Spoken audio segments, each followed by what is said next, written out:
would life have been like if a single rocket hadn't hit a Woolworths in South London in 1944?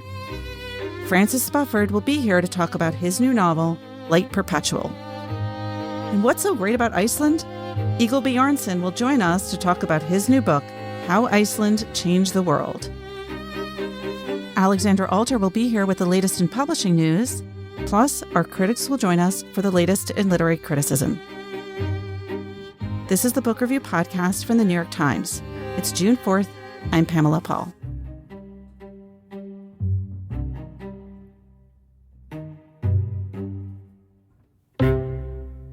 Francis Spufford joins us now from Ely, just north of Cambridge in England. His latest novel is called Light Perpetual. Francis, thanks for being here. Thanks for having me. Set the scene for us with Light Perpetual. This is a kind of counterfactual.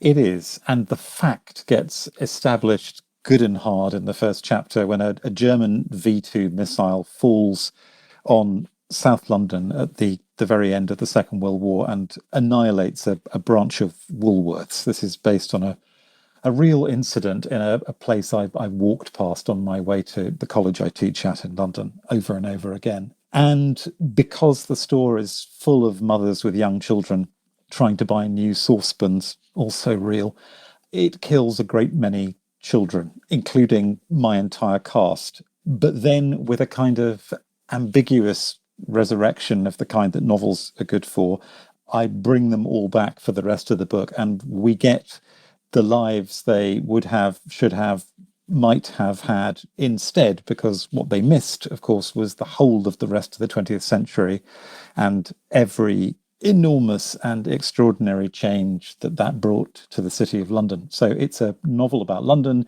it's a novel about life and death and the fragility of life, and it's a novel about time, I suppose, because it's about living in time and the difference that the 10,000th of a second in which a German missile makes to your life if it kills you, and then the difference that minutes, months, decades make in the rest of your life. London was heavily bombed during World War II, of course. Why this particular bombing, this Woolworths in 1944?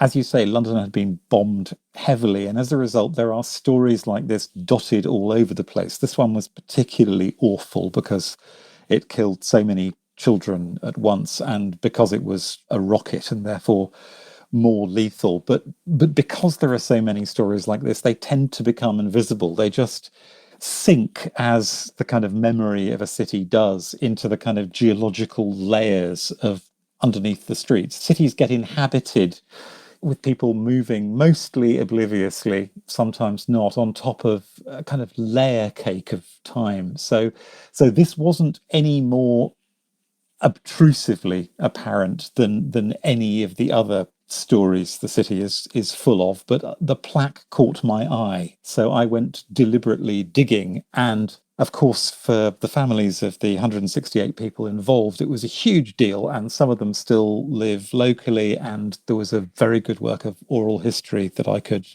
draw on. But no, the ordinariness, I mean, this is true of the rest of the book as well, the ordinariness is kind of the point. I wanted something that was terrible but not exceptional, something which was, one tree in a wartime forest of bad things happening, which I could select out and then follow out the long-term consequences of through time.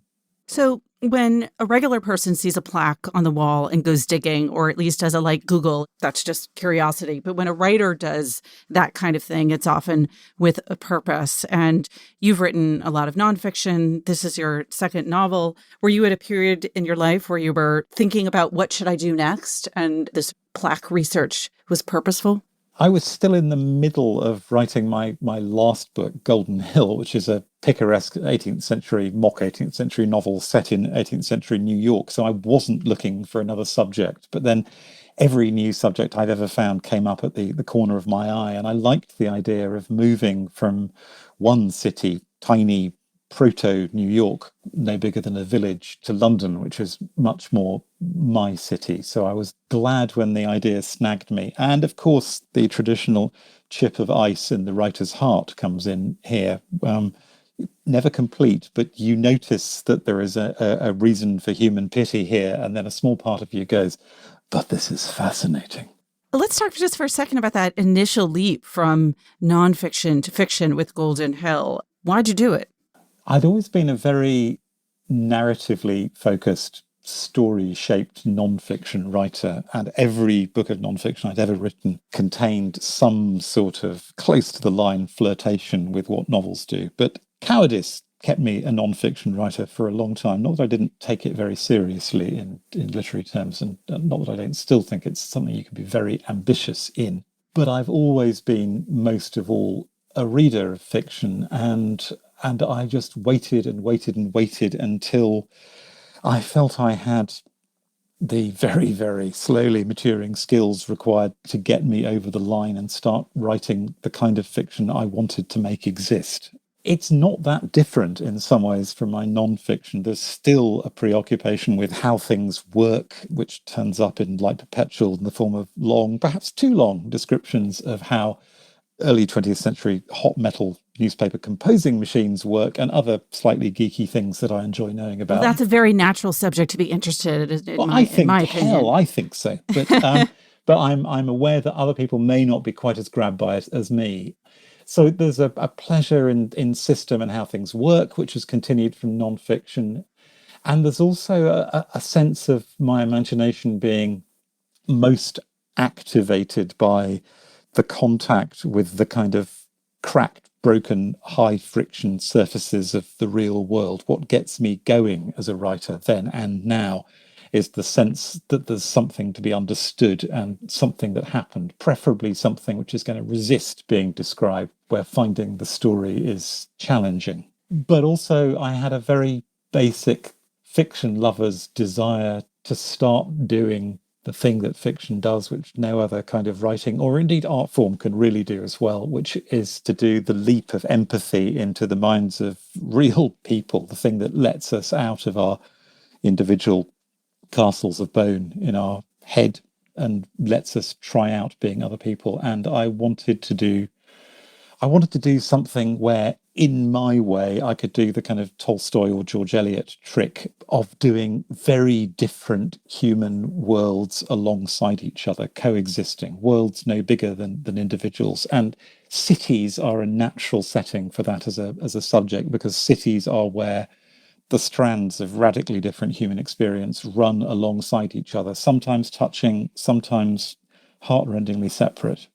You said you were scared to write fiction. Was it because you were aiming at the Tolstoy, George Eliot level, or what was that fear?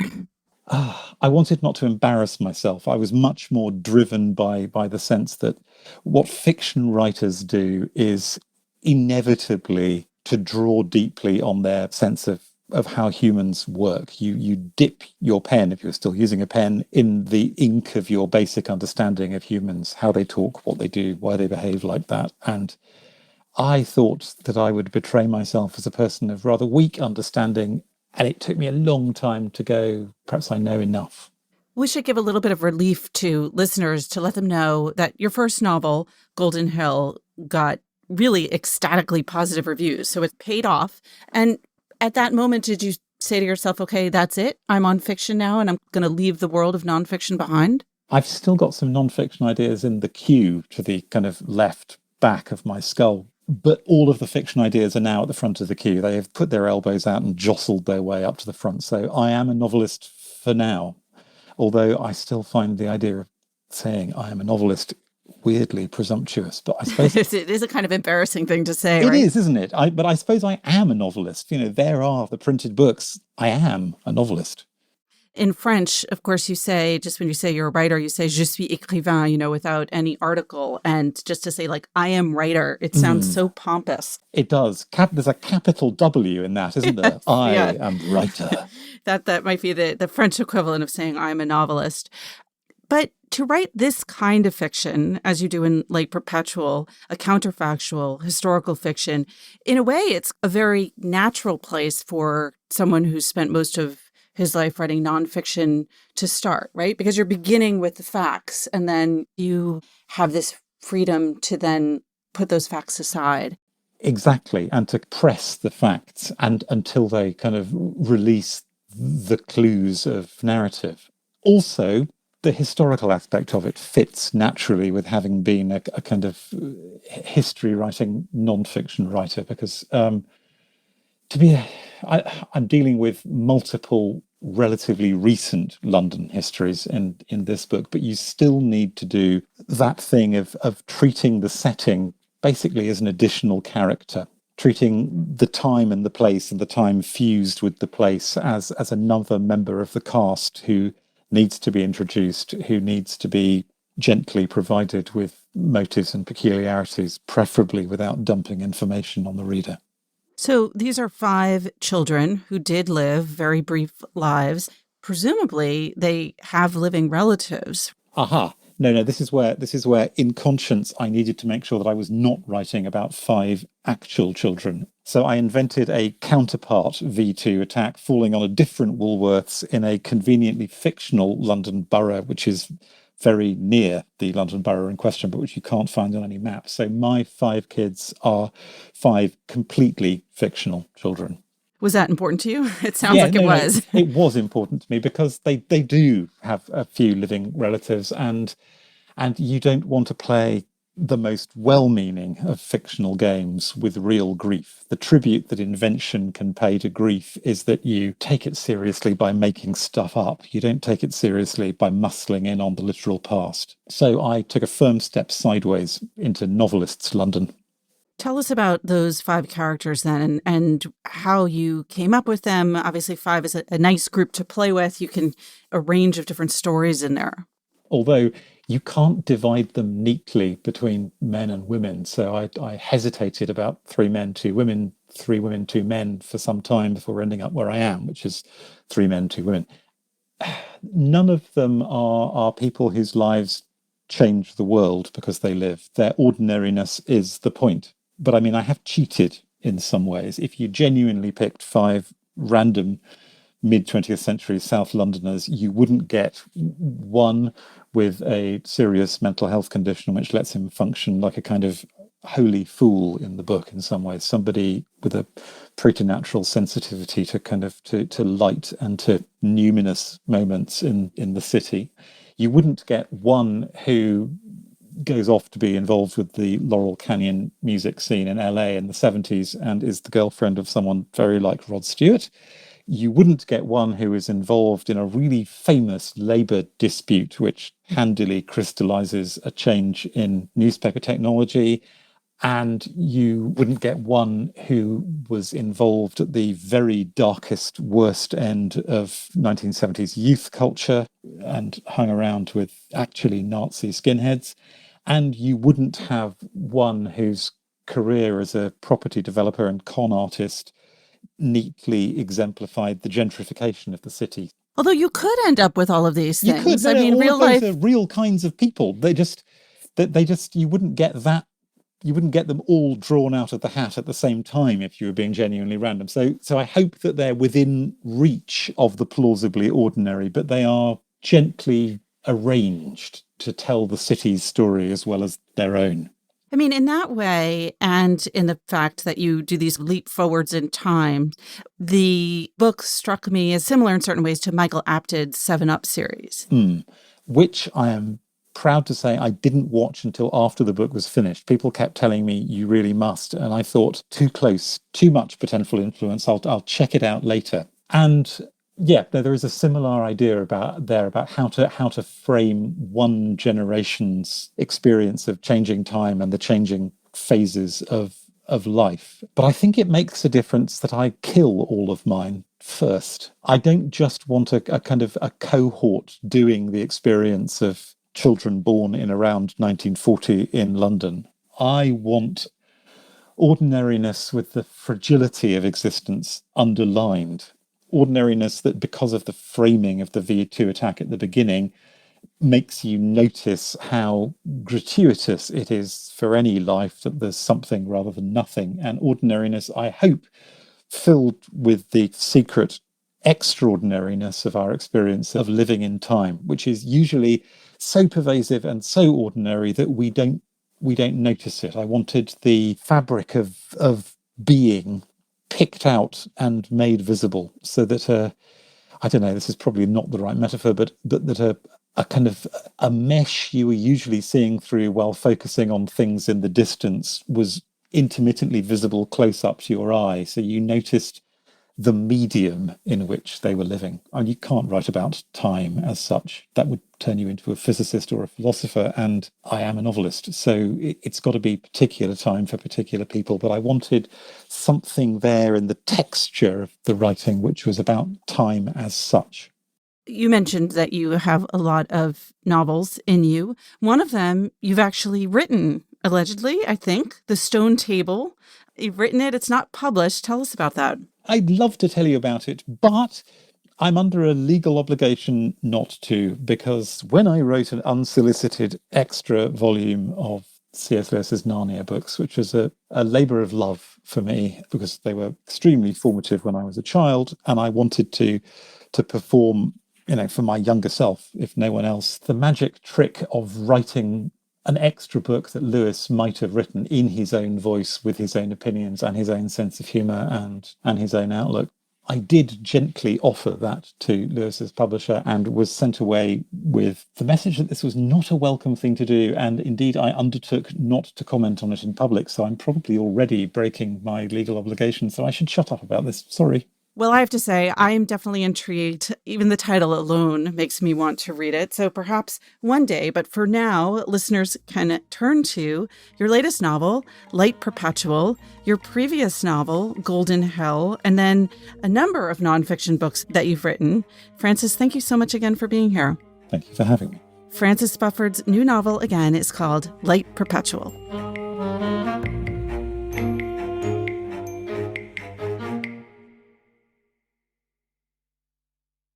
Joining us now to celebrate the 125th anniversary of the New York Times Book Review, Tina Jordan. Hey, Tina. Hey, Pamela. So a few weeks ago, I brought you a roundup of what writers were working on and reading for the summer in the 1960s. And I have another one for you. And this one's from 1981. And when I found it, it really gave me pause. The first author on the list who talked about his summer was Tom Wolfe. And he said, "I've sworn to make electrifying progress on a book I'm writing, entitled so far The Bonfire of the Vanities. The scene is New York, the time is the present. That's as far as I've gotten. But as everyone knows, summers last forever." Eve Babbitt said, "This summer, I plan to finish the novel I planned to finish last summer and last winter and this spring. It's supposed to be out this year, and if it isn't, I can always go back to writing short stories." As an aside, she adds, "One day I plan to start my own publishing company called Burnt Out, Inc. and publish only short stories and the novels people couldn't finish." That's great. I know, right? Clive James informed us that he was writing a screenplay, but what's more, he had just completed writing a long satirical poem about Prince Charles, one of the greatest epic heroes of the century, and he was going to be recording the 2-album record of that poem.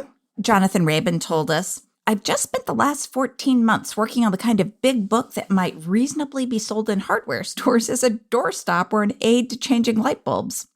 So this summer, I'm looking forward to a long, deep drought of reading.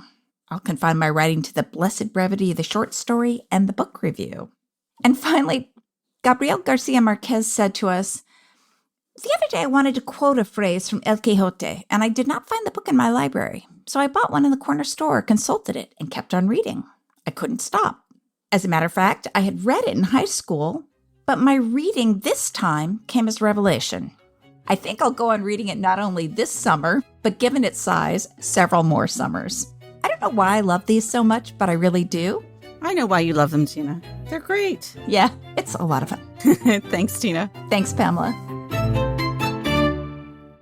Egil Bjarnason joins us now from Húsavík, Iceland. He is the author of a new book called How Iceland Changed the World, The Big History of a Small Island. Egil, thanks for being here. Hi, thanks for having me. Let's start with a little contemporary history. How are things going in Iceland with the COVID-19 pandemic. And perhaps you can tell us a little bit about the island and what makes it so unique in conveying how the coronavirus has spread / been contained, if it has indeed been contained in Iceland.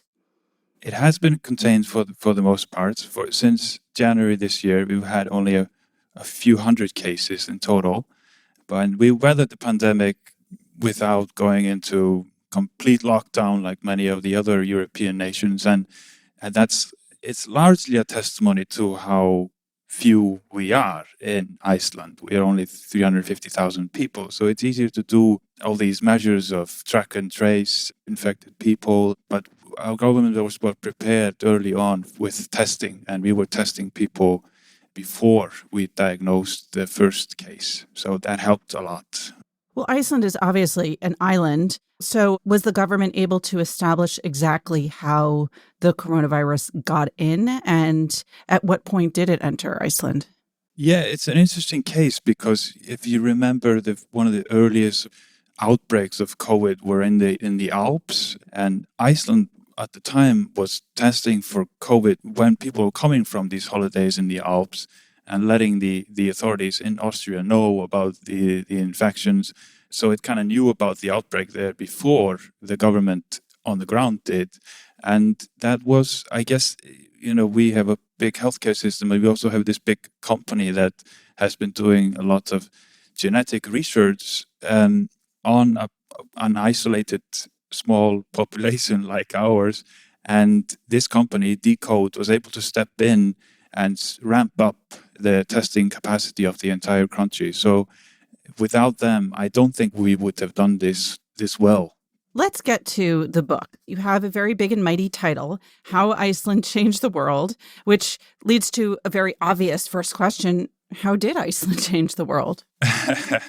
Yeah, you are right. The title is it's maybe the opposite of humble, but I went into this project wanting to write about the history of Iceland. I have always found that really compelling because unlike other European nations, we can tell our history almost from the beginning. We have even stories about these early settlers, and we are the first New World experiment.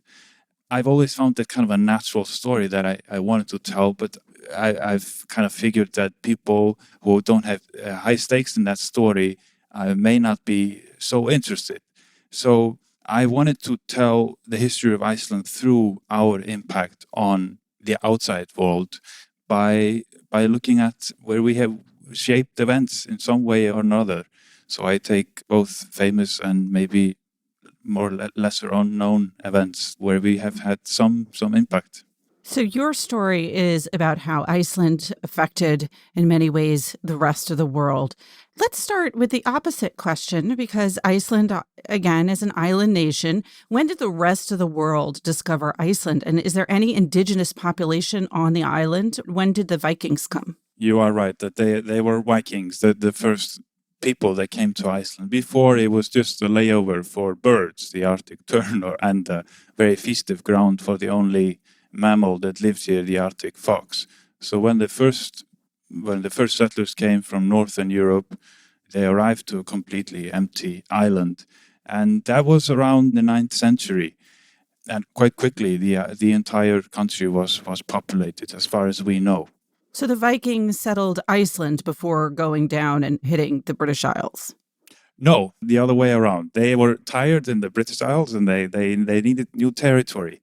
You can only rob so many places, and then you kind of need to find new places to conquer. So they went to Iceland, and then they went to Greenland, the southern part of Greenland, which had a vibrant Viking community for several hundred years. And then they went to you, maybe all the way to New York. We don't know. Obviously, when they went to England, such as it existed at the time, they were pillaging and conquering. But Iceland, there was no one to steal from and no one to conquer. So did they just settle down and stay there?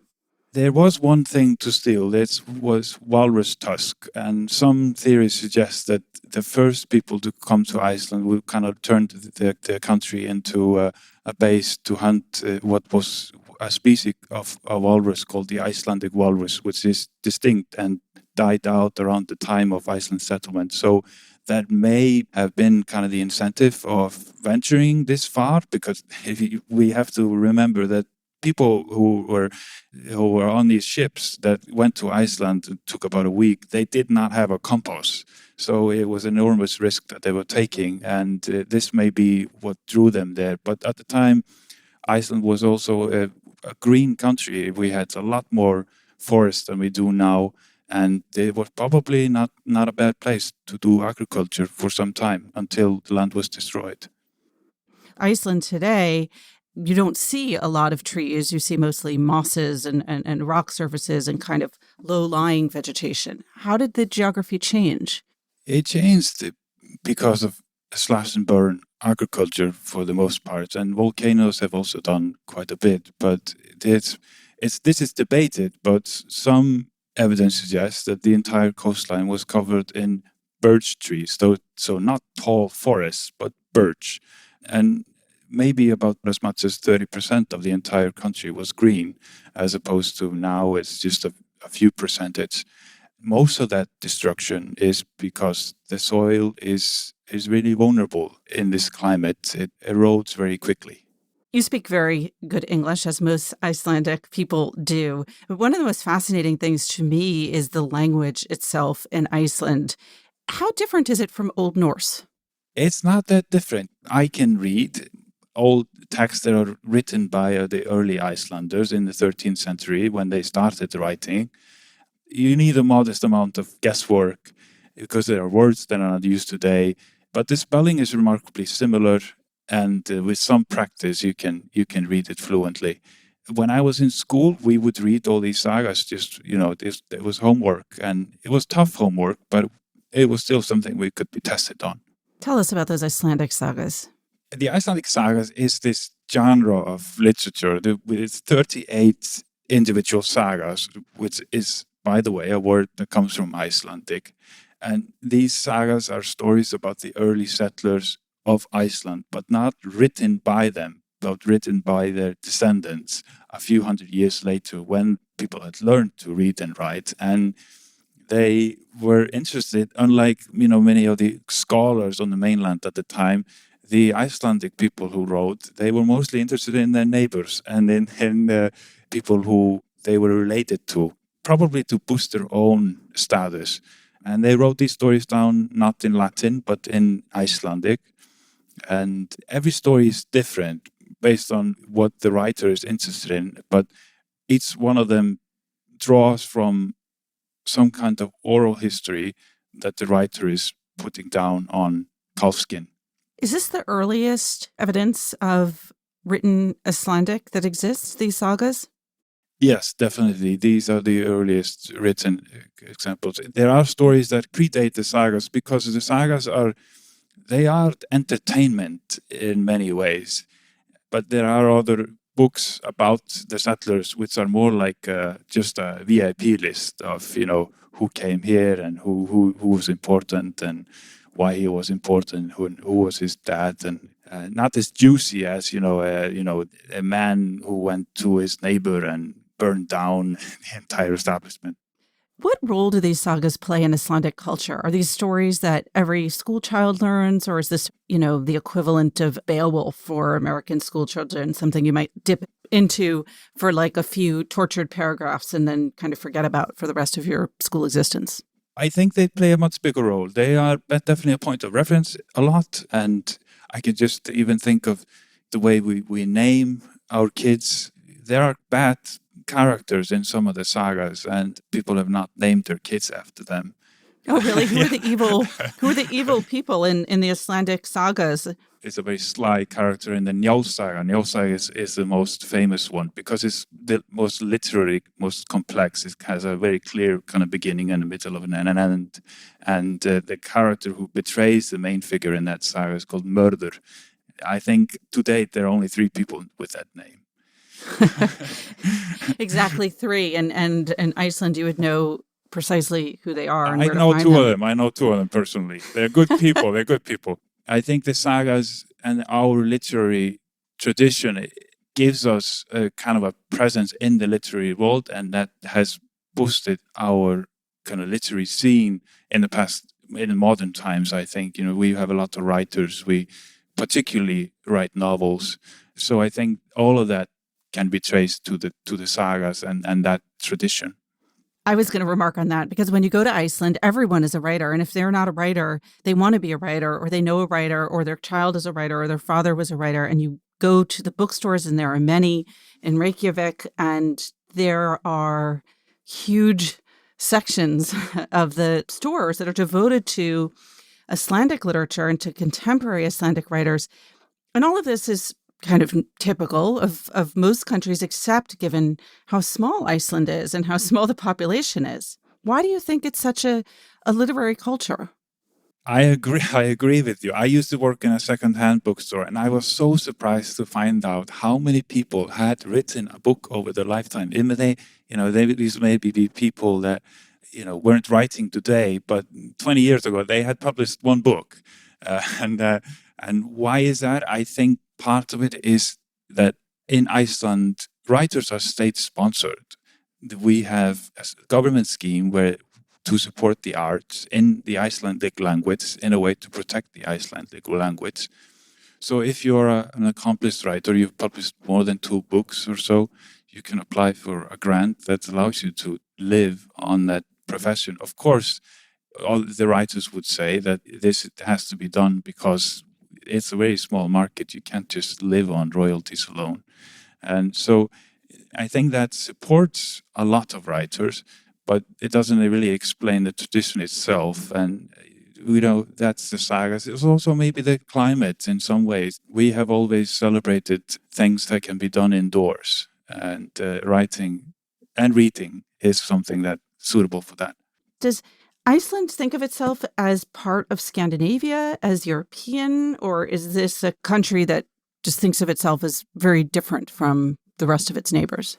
Is maybe a political question that you're asking. I guess we think of ourselves as Scandinavian. The Norwegian and the Danes. We used to be part of Denmark, so that would be the kind of consensus. But you could also say that we are part of the New World. We are a country of settlers, so we are different in that sense from the mainland. I think in the way that we think, the way we consume, and our individual thinking can, in many ways, relates more to North America or these much newer settlements in our history.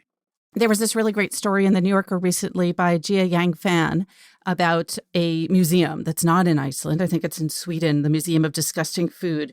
But the food in the museum that is allegedly the most disgusting, and I'm using the museum's word, is Icelandic. Tell us a little bit about that food. I'm sure you know which one I'm referring to.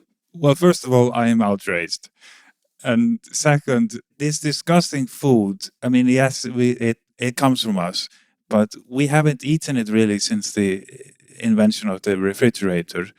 That's what people, when they think of Iceland, they think of this food, which is rotten shark. This is sheep's head that are burned, and pickled ram testicles. And it doesn't sound very good. If you're having friends over, you tell them this will be what we're eating, but it doesn't taste that bad.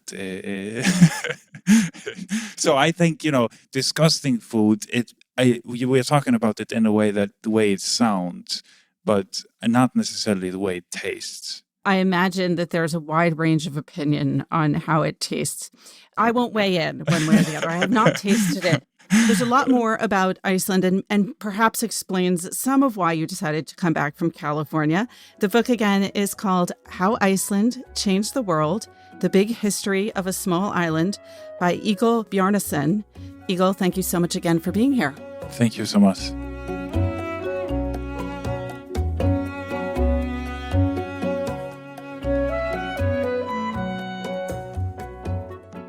Alexandra Alter joins us now with some news in the publishing world. Hey, Alexandra. Hey, Pamela. So this week, the Association of American Publishers held their annual meeting, and it's an interesting window into what the big concerns are in the industry right now. So it's still a very good time in publishing. Publishers have been super optimistic about how strong their sales have been and how The pandemic seems to have increased the appetite for books among their consumers and readers, but there are still worries about these big structural changes that are happening in the industry. And one issue that came up at this meeting, it was a key topic, was the impact of consolidation and all these mergers and acquisitions. So this year has been kind of a tipping point for that. We're seeing this trend accelerate with HarperCollins' recent acquisition of Houghton Mifflin Harcourt and Penguin Random House, their pending acquisition of Simon & Schuster. So we're seeing the biggest publishers get even bigger, and the concern is that smaller publishing houses and mid-sized ones won't be able to compete for big authors, that writers will have fewer places to sell their books, and that this kind of shift towards throwing more money at the biggest authors and the best-selling authors will continue. And so there'll be just sort of this, I guess, a slow deterioration of kind of the mid-list author, and potentially not as much support for unknown authors or debut authors or books in translation, just things that are a little bit riskier. So that was a topic that came up. And one of the people who addressed it was Senator Amy Klobuchar, who, as you know, recently published a book about antitrust, and she came on the podcast to talk to you about it. She was getting the award for Distinguished Public Service. And she used the opportunity to kind of, in a very pointed way, say that she's concerned about monopoly power in publishing. And she pointed out that it has not been good for most authors. She quoted the statistic that I think has been bandied about, that authors' earnings have fallen by more than 40% in the past 10 years. So that was, I think, an interesting topic of discussion that came up. The other thing that people addressed was concerns about copyright and the erosion of copyright and the way that publishers need to be particularly vigilant. Now that there's so many digital audiobooks and ebooks, they want to make sure those rights are protected. So the backdrop of this meeting, though, was, again, we're continuing to see this boom time for publishers. For the first 3 months of this year, revenues are up 22%. So that is, of course, compared to last year when the pandemic sort of hit in the spring. So March was down quite a bit of last year, but that's still a pretty significant increase. And it's across all formats. Hardbacks are up, paperbacks are up, ebooks are up quite substantially, as you can imagine, and audio. So I think what people are waiting to see now is whether this will plateau, whether publishers can maintain this level of sales, whether it will continue to grow or if it might stagnate or fall off a bit as people get back to traveling and going to movies and restaurants and plays and doing other things other than holding up in their homes and reading books. Although I'll continue to do that. You went from bad news to good news, but then you left a little threat of impending bad news at the end. You know, I just like to keep it surprising. All right, Alexandra, thanks so much for being here. Thanks for having me.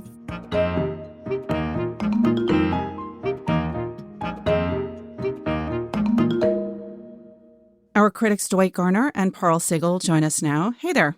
Hi, Pamela. I actually am going to start with a couple of questions from our listeners.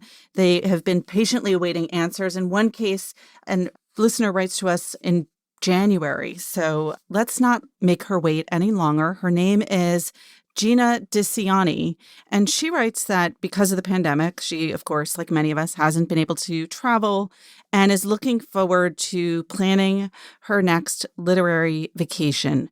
And so she asked the question, if you were to plan a vacation around books and literature and creativity, where would you go and what would you be sure to see on that vacation? Interesting question. You know, I have a couple places. My wife and I spent 6 months or 8 months on Cape Cod recently. And, you know, Provincetown and also Martha's Vineyard have really interesting literary histories. I mean, in Provincetown, you know, you have Thoreau and you have Michael Cunningham and Eugene O'Neill and Norman Mailer. But if you take a day trip out to Martha's Vineyard, you also get the writing of a lot of the Black people who've been going there for a long time, like Jill Nelson and Margot Jefferson. And this is a great play called Stickfly by Linda Diamond that's set on Martha's Vineyard. And if you go out to the Cape in the off season, it's sort of austere and beautiful and also sort of inexpensive. You're in New Orleans now. Are you reading about the city?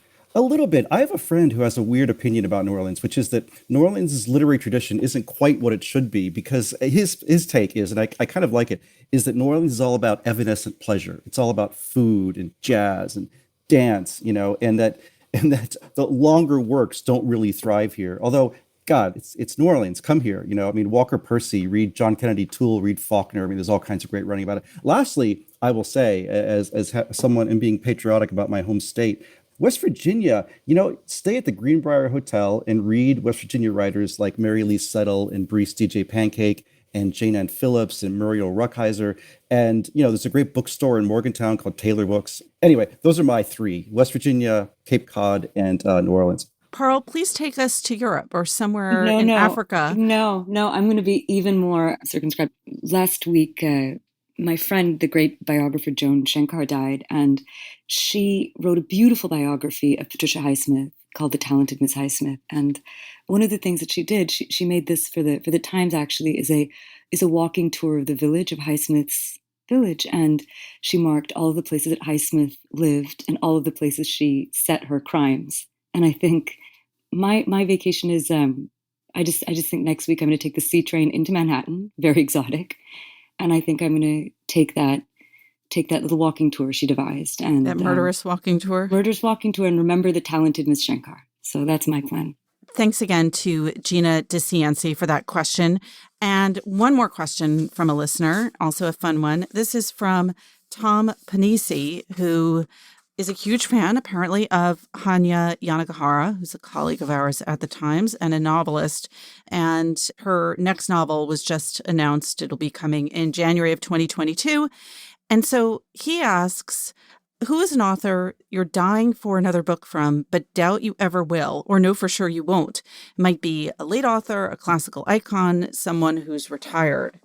Well, for a long time, I was waiting for something new from Charles Portis, the author of True Grit, among many other things. And, he was so great. And he just went silent several decades ago, and he'd written nothing for a long time. And he died. It was last year, I believe. I was waiting and hoping to be one more Portis novel. What's your favorite Portis novel? Oh, God, probably Dog of the South. I also love, there's a collection of his nonfiction that someone put together that has, or his nonfiction and short fiction, and I'm blanking on the title now, but I just love that book. That came out sometime in the last 10 years, right? Yeah, it's really, really good. And, I don't know, I can't see a movie without wondering what Pauline Kael would think of it. So I always I want another Pauline review. Just come back for one, Pauline. Yeah.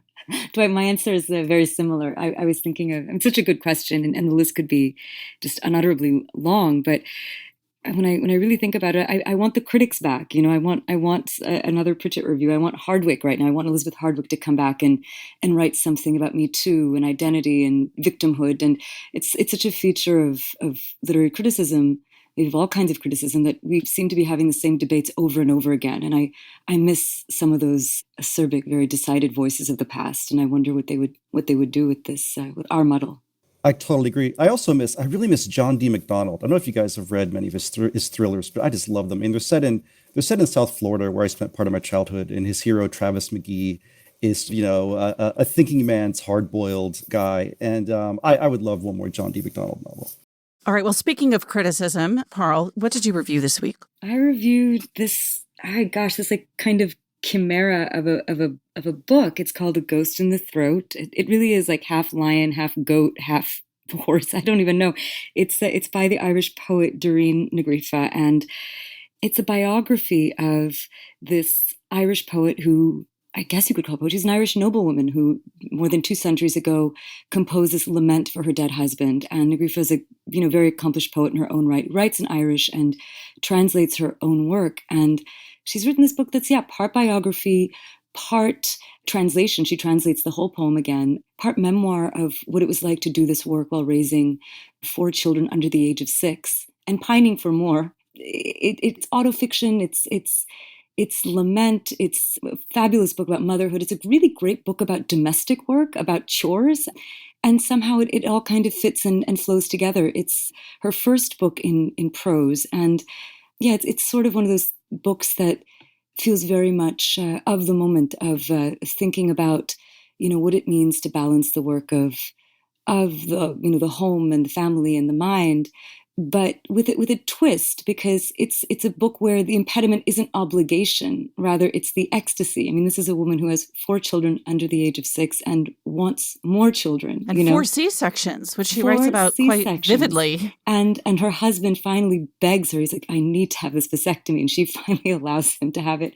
But it's a book where like the seduction is a certain kind of surface that she writes about really in a very canny way. She's not embarrassed. She doesn't feel regressive. She talks about it very honestly, like, who will I be if I'm not serving these people, if I'm not experiencing this, the physical pleasure of caring for small children, the tedium too, but the purpose.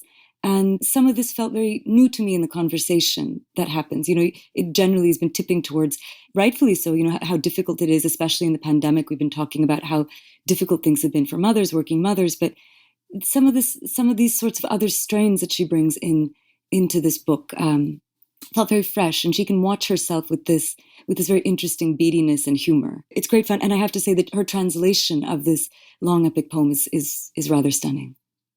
Had you read her poetry before? No, I had never heard of her until I heard of this book, and it just seemed so curious to me how she could fit all of these things. I mean, we're used to autofiction for sure now, but I think to try to do a work of scholarship, but then also to do a work of scholarship where you yourself are a character in the book. You're in the library, you've got your little children there, you're embarrassed, you're apologizing to the reader. I'm not an academic. All I have is my love for this poet.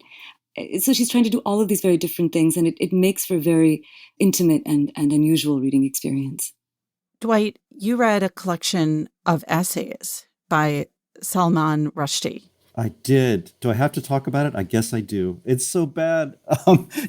He clearly is one of the greats, and I'm a deep admirer of a lot of his early work, but he's just been on a downward slope. And this new book, it's just one of those books that collects commencement speeches and introductions to things, and most of it is very dreary indeed, and as if he wrote them in the back of a cab, But there are a few good pieces. He has remembrances of friends like Christopher Hitchens and Carrie Fisher and Harold Pinter, which are lively. I have to say, Christopher Hitchens is someone who I hear come up often.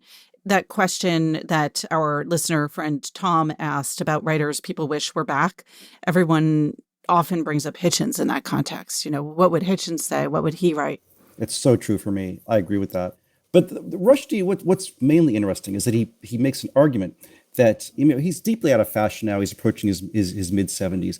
And he makes the argument that he's out of fashion in part because the culture has swung towards autofiction, meaning sort of autobiographical fiction, writers who write about their own lives. And he thinks that his work is out of fashion for that reason, and he sort of mounts a defense of the fantastical in fiction.